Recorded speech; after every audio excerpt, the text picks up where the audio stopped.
Warahmatullahi wabarakatuh. Kami dari kelompok 6 akan mendiskusikan tentang lender of last resort, manajemen krisis dan kebijakan tak konvensional. Dengan saya, Dwi Utama Fernisa, dan rekan saya Muhammad Nuzla Syiki.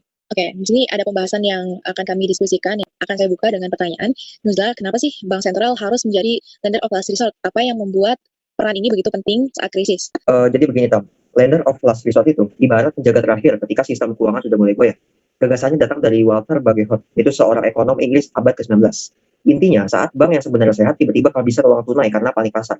Bank sentral yang turun tangan memberi pinjaman supaya tidak merembet jadi kepanikan massal, tapi hanya untuk bank yang masih layak secara keuangan. Pinjamannya pun pakai bunga yang lebih tinggi dari biasanya supaya nggak sembarang dipakai dan harus dijaminkan dengan aset yang terbaik yang bank punya. Tantangannya, banyak bank malu minta bantuan karena takut dicap lemah. Padahal bantuan ini justru untuk menghentikan krisis yang lebih besar. Makanya mekanismenya dijaga ketat lewat aturan dan pelaporan, termasuk status pengawasan khusus dan laporan ke DPR. Oh, mudah dipahami banget, Nuzla. Melanjutkan dari itu, berarti ada fasilitas darurat ya, di antara bank-bank sentral di dunia gitu. Yang mana ada yang namanya emergency liquidity assistance, yang mana kalau di Indonesia itu disebutnya fasilitas pembiayaan darurat atau FPD. Nah, ini merupakan bantuan likuiditas untuk bank yang benar-benar darurat dan berdampak sistemik seperti prinsip LOLR tadi. Nah, tapi masih memenuhi syarat solvabilitas. Nah, keputusannya itu harus lewat KSSK dan dijamin pemerintah. Prosesnya itu sangat panjang, bank harus membuktikan dulu bahwa sudah berusaha cari dana dari manapun, ada antar bank, repo surat berharga, fasilitas jangka pendek, dan lain sebagainya. Baru mereka boleh ajukan FPD ke Gubernur Bank Indonesia. Nah, setelah itu Bank Indonesia itu menilai dan kalau ada indikasi risiko sistemik, KSSK rapat untuk menentukan batas pinjaman, bunga agunan, dan jangka waktu. Nah, selama masih menerima FPD, bank juga bisa ikut mengatur manajemen bank, bahkan menempatkan pejabat sebagai komisaris atau direksi sementara. Lalu bank juga dibatasi keras, misalnya nggak boleh cairkan simpanan pihak terkait atau bagi dividen. Oke, menarik. Tapi apakah fasilitas darurat itu cuma ada di Indonesia? Kalaupun ada di Amerika, gimana sih mekanismenya? Nah, kalau di Amerika itu jangkauannya jauh lebih luas. Jadi The Fed bukan hanya nolong bank aja, tapi juga pasar uang dan perusahaan. Ada yang namanya Standing Repo Facility untuk jaga likuiditas pasar. Dan pasar repo, ada juga MMLF untuk bantu money market funds agar nggak kolaps. Ada juga CPFF untuk beli surat utang jangka pendek dari perusahaan supaya kegiatan bisnis tetap berjalan. Nah, penekanannya tuh sebenarnya sama aja kayak kita. Harus ada tata kelola yang jelas supaya intervensinya efektif dan tidak disalahgunakan. Nah, kalau banknya itu ternyata bukan cuma kehabisan likuiditas, tapi malah insolvent, alias asetnya nggak cukup untuk menutupi kewajiban. Apa sih yang harus dilakukan? Nah, tapi kalau misalnya udah insolvent, FPD itu tidak bisa dipakai lagi. Jadi di tahap ini udah bukan FPD lagi, tapi ada LPS untuk mengambil alih lewat proses resolusi. Nah, ada beberapa jalannya nih. Yang pertama, ada purchase and assumption, yaitu aset bagus bank yang gagal dipindah ke bank yang sehat dan nasabah tetap dapat layanan seperti biasa. Yang kedua ada juga bridge bank, yaitu LPS bikin bank baru sementara untuk menampung aset dan kewajiban bank gagal, sampai nanti ada pembeli atau skema lain. Nah, ada juga yang namanya bail-in, yaitu kerugian langsung ditanggung pemegang saham dan kreditor, bukan negara. Beda sama bail-out ya, yang sudah digantikan gitu. Yang pakai uang negara kalau bail-out. Oh, jadi ini tidak hanya melibatkan bank sentral ya, tapi juga melibatkan lembaga lain. Ya, benar banget. Jadi harus ada koordinasi juga, bukan hanya Bank Indonesia, tapi ada OJK, LPS, hingga Kementerian Keuangan, supaya prosesnya itu cepat, teratur, dan tidak memicu kepanikan yang baru. Sekarang kita juga akan diskusi juga atau bahas terkait dengan krisis yang telah terjadi nih. Ada 3. Yang pertama itu ada krisis Asia 97-98, yang mana ini disebabkan dari Thailand ketika baht anjlok drastis karena utang luar negeri jangka pendek yang sangat besar. Nah, krisisnya ini sangat cepat menyebar ke Asia, termasuk Indonesia. Nah, Indonesia terkena dampak paling berat. Ada contohnya seperti ekonomi yang anjlok, inflasi melonjak, rupiah jatuh drastis. Saat itu kebijakan moneter justru diperketat. Suku bunga dinaikkan tinggi sekali untuk mempertahankan rupiah, tapi malah membuat ekonomi kolaps lebih dalam. Dilanjutkan dengan adanya krisis keuangan pada tahun 2008 yang mana berasal dari kehancuran pasar perumahan di Amerika. Nah, ini memicu bangkrutnya Lehman Brothers. Pasar saham jatuh dan modal asing keluar. Di Indonesia itu sebenarnya relatif aman ya dari aset yang berpengaruh tadi.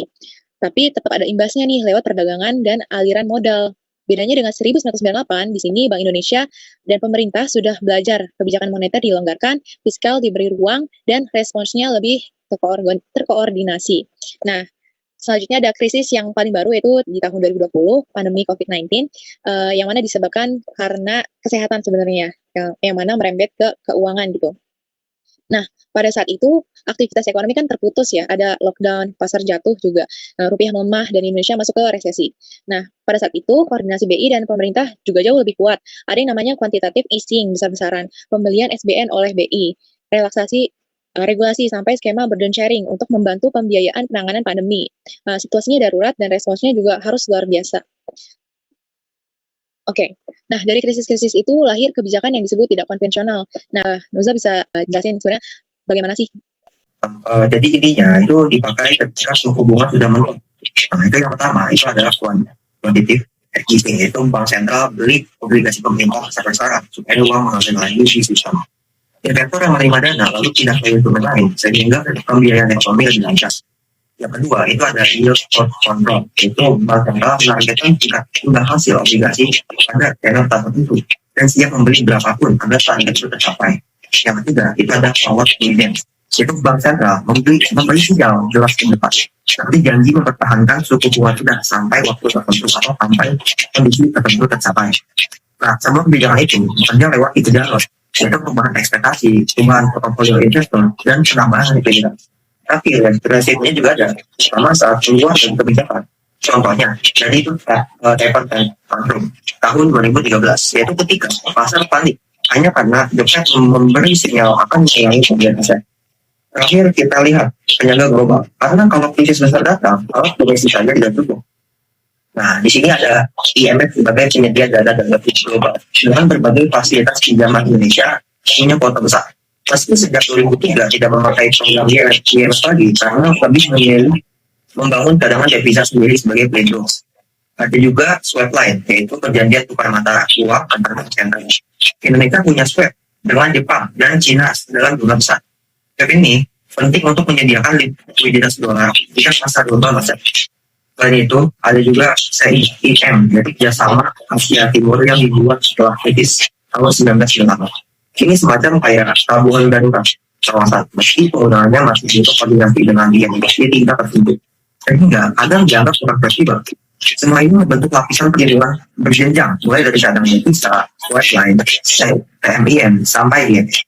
Oke, jadi Indonesia itu membangun pertahanan dari dalam negeri, kawasan, dan global sekaligus ya? Ya, betul. Jadi dengan itu semua, maka sistem keuangan itu bisa jauh lebih siap menghadapi penjaman apapun. Oke. Intinya, dari seluruh pembahasan ini, kita belajar bahwa stabilitas keuangan tidak pernah terjadi pada suatu atau satu lembaga saja. Justru, kekuatan sistem ini muncul ketika BI, OJK, LPS, dan Kemenko bergerak dalam satu koordinasi yang rapi. Dari LORT sendiri sampai kebijakan global, semuanya saling melengkapi. Oke, sekian dari kami. Terima kasih atas perhatian dari teman-teman semua. Wassalamualaikum warahmatullahi wabarakatuh.